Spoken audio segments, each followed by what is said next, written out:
अगर आप लोग उर्दू के स्टूडेंट हैं और सीटेट, यूपीटेट या फिर किसी भी राज्य के शिक्षक पात्रता परीक्षा की तैयारी कर रहे हैं तो हैदरी स्टडी पॉइंट को ज़रूर सब्सक्राइब कीजिए। यहाँ से आपको उर्दू के सभी स्टडी मटेरियल आसानी से मिल जाएंगे। पिछली वीडियो में हम लोगों ने पढ़ा है कि लैंग्वेज लर्निंग और लैंग्वेज एक्विजिशन यानी कि ज़बान की हसूलियाबी और ज़बान के सीखने का अमल क्या होता है। आज हम लोग इससे रिलेटेड कुछ इंपॉर्टेंट एमसीक्यूज़ को डिस्कस करेंगे जो कि सीटेट के इम्तिहानात में पूछे गए होंगे। तो चलिए शुरू करते हैं। जैसा कि आप लोगों ने पिछले लेसन में ज़बान पढ़ा था, ज़बान से मुताल्लिक कुछ अहम पॉइंट्स को जान लिया था और ज़बान के हसूल का जो अमल है यानी कि जो भाषा का अर्जन है वो भी पढ़ लिया था और साथ ही साथ जो भाषा के सीखने का अमल यानी कि जो भाषा का अधिगम है वो भी जान लिया था। आज हम लोग डिस्कस करेंगे इनसे रिलेटेड कुछ इंपॉर्टेंट एमसीक्यूज। अगर आप लोगों ने हमारी पिछली वीडियो नहीं देखी है तो आप लोग डिस्क्रिप्शन में लिंक की मदद से ज़रूर देख लीजिए। उस वीडियो को देख लेंगे तो आज के हमारे एमसीक्यूज को हल करने में आपको कोई भी परेशानी नहीं होगी। तो चलिए शुरू करते हैं। पहला सवाल यह कि ज़बान सीखने का कौन सा पहलू सबसे अहम है। भाषा को सीखने के लिए यहाँ पे 4 महत्वपूर्ण कारक दिए गए हैं। इन चारों कारकों में कौन सा कारक सबसे ज़्यादा इंपॉर्टेंट है भाषा के सीखने में। पहला है खुशहाल लिसानी माहौल यानी कि समृद्ध भाषिक वातावरण, एक अच्छे ज़बान के बोलने वाला एक माहौल। दूसरा है ज़बान के ग्रामेटिकल कवायद यानी कि जो भाषा के व्याकरणिक नियम है वो, या फिर सबक पर मबनी सवालात, या फिर ज़बान की दरसी किताब। तो दोस्तों भाषा सीखने के लिए जो सबसे ज़्यादा इम्पोर्टेंट फैक्टर है वह है खुशहाल लिसानी माहौल यानी कि जब हमें एक समृद्ध भाषिक वातावरण मिलेगा तो उससे हम लोग ज़बान को सीखेंगे। वाइगोस्की ने भी यही बात बताई कि हमें ज़बान सीखना हो या फिर कोई भी अमल करना हो तो हम समाज के साथ अंतःक्रिया करके ही सीखते हैं। तो ज़बान सीखने का अमल जो है वो हम कैसे करेंगे, खुशहाल लिसानी माहौल जब हम मिलेगा तो ये माहौल हमें अहम रोल निभाएगा ज़बान को सीखने और सिखाने में। बढ़ते हैं और देखते हैं अगला सवाल क्या है। अगला सवाल कि ज़बान हुसूल में अहम है यानी कि जो भाषा अर्जन है उसमें सबसे ज़्यादा अहम क्या है। पहला ऑप्शन है कि ज़बान की मुख्तलिफ शक्लों का इस्तेमाल, दूसरा है ज़बान का ग्रामर, तीसरा है दरसी किताब और चौथा ऑप्शन है ज़बान की तदरीस। तो दोस्तों भाषा अर्जन में जो सबसे ज़्यादा अहम है वो ज़बान की जो मुख्तलिफ शक्लें हैं उनका इस्तेमाल करना है। तो यहाँ पे पहला वाला ऑप्शन सही हो जाएगा। अगला सवाल है कि बच्चे स्कूल आने से पहले, जब बच्चे 5 या 6 साल की उम्र में होते हैं तो वो एडमिशन लेते हैं यानी कि जब वो शैशवावस्था को क्रॉस करके बाल्यावस्था में प्रवेश करते हैं तो वो लेते हैं स्कूल में एडमिशन। और बाल्यावस्था को इसीलिए कहा जाता है स्कूल एलिमेंट्री एज।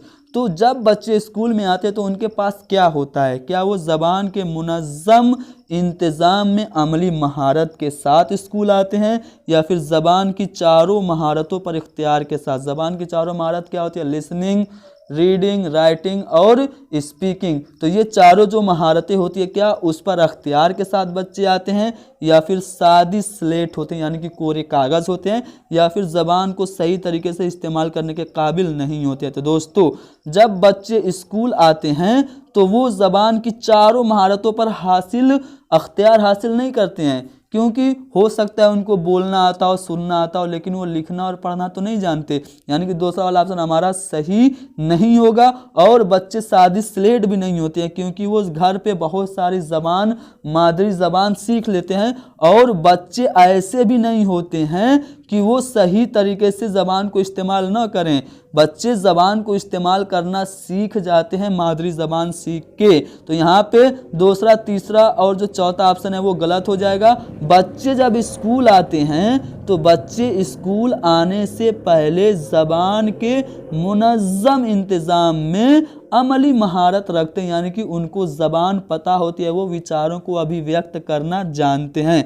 तो हमारा पहला वाला ऑप्शन सही हो जाएगा।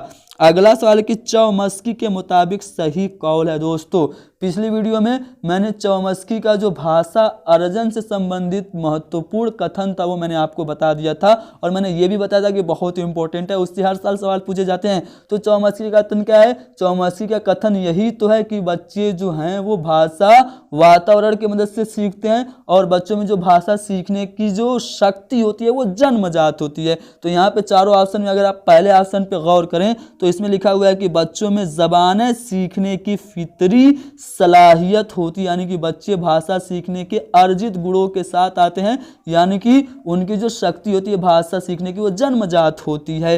तो यहाँ पे हमारा पहला वाला ऑप्शन सही हो जाएगा, ये चौमस्की के मुताबिक सही कौल है। बढ़ते हैं अगले सवाल की तरफ। कहा जा रहा है कि ज़बान के हुसूल के मुतालिक कौन सा कौल सही है। यहाँ पे 4 कौल हैं जो कि भाषा अर्जन से संबंधित है। पहला है कि ज़बान सीखना एक मकसद के तहत है। जी नहीं दोस्तों, अगर आप ज़बान सीख रहे हैं तो आप किसी उद्देश्य के तहत नहीं सीख रहे। कभी कभार तो आपको पता भी नहीं होता है और आप ज़बान सीखते होते हैं, किसी से नॉर्मली बात करते हैं, विचारों का आदान प्रदान करते हैं, आप ज़बान सीखते रहते हैं, यानी कि ज़बान के मुतालिक जो पहला कौल है वो सही नहीं है। दूसरा है कि समाजी व सकाफती माहौल के माना जज्ब करने की सलाहियत फितरी होती है। जी हाँ दोस्तों, ज़बान के हुसूल के मुतालिक यहाँ पे जो दूसरा वाला कौल है वो ये कह रहा है कि बच्चों में जो सांस्कृतिक और सामाजिक माहौल के अंदर जो अर्थ को ग्रहण करने की जो शक्ति होती है वो जन्मजात होती है। ये बिल्कुल सही कथन है।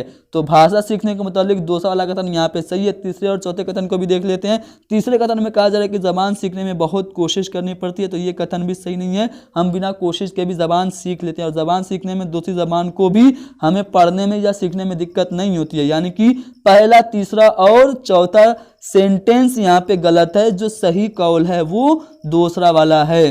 बात करेंगे अगले सवाल की। कहा जा रहा है कि ज़बान का वजूद और तरक्की डैश के बाहर नहीं हो सकता। किसके बाहर ज़बान का विकास नहीं हो सकता? तो दोस्तों, जो मुआशरा होता है जिसको हम लोग समाज कहते हैं, उसके बगैर हमारी ज़बान का वजूद नहीं हो सकता। वाइगोस्की की बात जान लीजिए, वो यही तो कह रहे हैं कि समाज की अंतःक्रिया करके बच्चे सीखते हैं। तो समाज से बाहर बच्चों की ज़बान का वजूद और तरक्की नहीं हो सकता। जी हाँ दोस्तों, अगर मैं ख़ानदान की बात करूं तो ख़ानदान एक मुआशरे का ही हिस्सा है। अदब में मुआशरे की ही झलक होती है। स्कूल एक मुआशरे का छोटा रूप है, यानी कि मुआशरे के बगैर बच्चे का ज़बान का जो सीखना है वो अमल नहीं हो सकता। बात करेंगे अगले सवाल की। एक बच्चा बुनियादी तौर पर मादरी ज़बान सीखता है। अगर मैं बुनियादी तौर पर मादरी ज़बान सीखने की बात करूं तो बच्चा कैसे सीखता है? क्या वो लिख कर सीखता है, या फिर रस्मी आमोसी माहौल में सीखता है, या फिर सुनकर, या फिर बोलकर? तो पिछली वीडियो में मैंने आपको बताया था कि जो बच्चे हैं वो ज़बान को कैसे सीखते हैं? सुनकर, नकल करके, अनुकरण करके, तकलीद करके सीखते हैं। तो बच्चे अपनी मादरी ज़बान को, मादरी ज़बान उनकी पहली ज़बान होती है जो वो अपने घर पे अपने माँ बाप को सुन के सीखते हैं। तो वो बच्चे जो हैं वो मादरी ज़बान को सुनकर सीखते हैं। अगला सवाल यह कि ज़बान की हुसूल याबी है, यानी कि जो भाषा का अर्जन है वो क्या है? पहला ऑप्शन है इंसानी दिमाग के बेशुमार सलाहियतों की वजह से ज़बान सीखने के अमल को जारी रखना। जी हाँ दोस्तों, भाषा अर्जन मैंने पिछली वीडियो में बताया था, तो आप लोग ने अगर वो वीडियो नहीं देखी तो ज़रूर देखिए। उस वीडियो को देख लेंगे तो आधे से ज़्यादा सवाल तो आपको वैसे ही हल हो जाएंगे। तो जो भाषा अर्जन होता है वो यही ना होता है कि समाज में कोई भी चीज़, भाषा को सीखने के लिए, उसको हासिल करने के लिए जो हम कोशिश करते हैं वही हमारा होता है भाषा अर्जन। तो ज़बान की हुसूल याबी हो जाएगी जो हमारे अंदर, दिमाग के अंदर जो बेशुमार सलाहियतें हैं उनके सीखने के लिए किसी काम को जारी रखना, यही हमारा भाषा यानी कि ज़बान की हुसूल याबी हो जाएगी। तो पहला ऑप्शन सही है। अगला सवाल ये कि एक बच्चा अपनी पहली ज़बान कुदरती तौर पर, बच्चे की पहली ज़बान क्या होती है? मादरी ज़बान होती है। तो बच्चा मादरी ज़बान को क्या करता है? क्या वो हासिल करता है, तक़वियत पहुंचाता है, सीखता है, या फिर नकल करता है? तो दोस्तों, एक बच्चा पहली ज़बान कुदरती तौर पर नकल करता है, अनुकरण करके सीखता है। अगला सवाल ये कि ज़बान की दरसियात में अदब को शामिल करना चाहिए। अगर मैं ज़बान की दरसियात यानी कि भाषा शिक्षण की बात करूं तो उसमें लिटरेचर को भी शामिल करना चाहिए। क्यों शामिल करना चाहिए? क्या यह तलबा पर निसाब का बोझ कम करने में माविन होता है, या फिर अदब इसलिए शामिल करना चाहिए ज़बान की दरसियात में क्योंकि ये नए अल्फाज को सीखने में तलबा के लिए माविन होता है, या फिर यह मुस्तनद ज़बान की तदरीस और आमोजिश का ज़रिया, या फिर तलबा को तनकीदी गौर व फिक्र का मालिक बनाता है? तो दोस्तों, ज़बान की दरसियात में यानी कि लैंग्वेज टीचिंग में हमें लिटरेचर को इसलिए शामिल करना चाहिए क्योंकि लिटरेचर से बच्चों का जो गौर व फिक्र करने का जो जज्बा होता है वो बढ़ता यानी कि ज़बान की तदरीस में अदब को शामिल करने से इससे बच्चों में तनकीदी गौर व फिक्र करने का जज्बा मिलता है। तो चौथा वाला ऑप्शन हमारा सही जवाब हो जाएगा। अगला सवाल ये है कि जब हम किसी ज़बान को फितरी तौर पर सीखते हैं तो ये अमल कैसे वाक़ई होता है। कोई भी लैंग्वेज अगर हम लोग फितरी तौर पर सीखते हैं तो ये अमल कैसे वाक़ई होता है। क्या ये मौसिर तरसील पर तवज्जो देकर होता है, या फिर कैसे कहा जा रहा है के बजाय क्या कहा जा रहा है पर तवज्जो मरकूज़ करके, या फिर वालिदैन की बातें सुनकर, या फिर अपने तौर पर पढ़कर और सीखे गए लफ्ज़ों का इस्तेमाल करके। दोस्तों फितरी तौर पर अगर मैं सीखने की बात करूं तो कोई भी व्यक्ति हमको बोल रहा है तो कोई भी बात वो कह रहा है तो वो कैसे कह रहा है, उसकी हैयत क्या है ये ना जाने, बल्कि इस पर हम लोग तवज्जो करें कि वो माना उसका क्या निकल रहा है। यानी कि कैसे कहा जा रहा है के बजाय क्या कहा जा रहा है, अगर इस पर हम लोग तवज्जो मरकूज़ करते हैं तो हम किसी ज़बान को फितरी तौर पर सीखते हैं। तो दोस्तों यहाँ पे हमने डिस्कस किया language learning and language acquisition से रिलेटेड कुछ इंपॉर्टेंट MCQs जो कि सीटेट के इम्तिहानात में पूछे गए थे।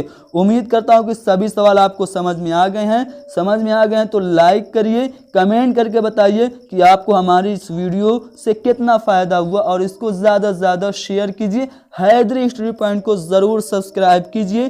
Thank you very much.